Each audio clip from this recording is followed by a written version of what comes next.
Welcome back to Talk of the Town. For our last guest of the day, we'll be having another one of our news partners joining us. This is Eric Hewitt, PharmD from Medicine Shop Pharmacy in Monona. Welcome to the program. It's great to have you on again. Thanks for having me back. So today we're going to be talking about a little bit of a hot topic that's very pertinent right now for folks, Medicare Part D open enrollment. Yep. Can you just kind of start off by giving us an overview of what it is? Sure.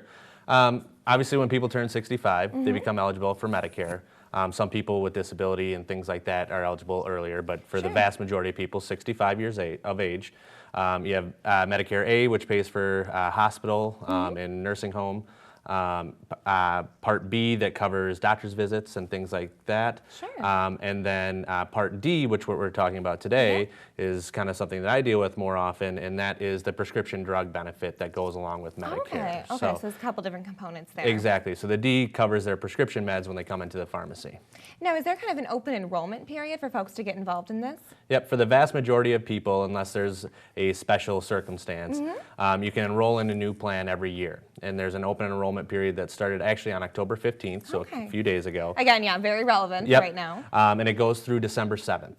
And so during that time, people are able to review the plans for the upcoming year for 2016 now, and they'll be able to see what plan might be best for them in the upcoming year to change after the first. So as you're kind of researching these plans and going through which option to select for Medicare Part D, what information or details should you gather beforehand while you're doing that research? Yeah, and first and foremost is the number of the medications that you're on. Exactly. Excuse me. You want to know what doses you're on, what quantities you're on, whether or not you get them at a retail pharmacy or a mail order pharmacy. So having that list is great. Also, whether or not you've received any letter from Social Security or some other agency that says that you would qualify for extra help, meaning that your copays would be reduced if you have that information. Oh, sure, yeah, because I'm sure what option you select depends very much on the medications that you're on, the options that you've been sent via the mail, things like that. So definitely some good information to gather. And I mean, as well as that, I'm sure that there's a lot of different outlets to get information. But what might be the best place to get an unbiased information? I would definitely go away from the stuff that you're getting mailed, from the companies or cold calls that you're getting from the companies directly. They're going to get money for every person that they have signed up onto their plan. Right, so they're not the best place to hear it from. Not the best. Pharmacies can give you unbiased information. If your pharmacy does do that, they cannot steer you or direct you towards one plan or another. But they can give you an overall plan and say, based on your medications, here's the way the plans shake out, and here's what's available. Because for us, it doesn't really matter a whole lot. What they select. You just want to make sure that they're happy and healthy and being cared for in the best way possible. Absolutely. And nobody knows, their medications better than their pharmacists, and what they're doing, what they're taking on a daily basis. So I think having you as a resource is a wonderful thing for people that are looking into, getting a Medicare Part D plan. So you said that there's a yearly open enrollment period and there's renewals yearly. So is that how often somebody should look into these plans? Unfortunately, yes. Yeah, so every year. It's a lot of work. It's not, something that you just do kind of on a whim. It is something you have to look at every year. The plans change every year. Sometimes plans come into the marketplace. Sometimes they drop out. A lot of times their premiums change, their coverage change. So it is something that you have to look at year after year to make sure that you're continually on the best plan for your medications. And your coverage needs and your medications may change as well over the course of a year. So always good to kind of be checking and making sure that what you're on is still what makes the most sense for you. And I tell people that all the time. I say this is going to be the best plan for you right now based on what you're on right now.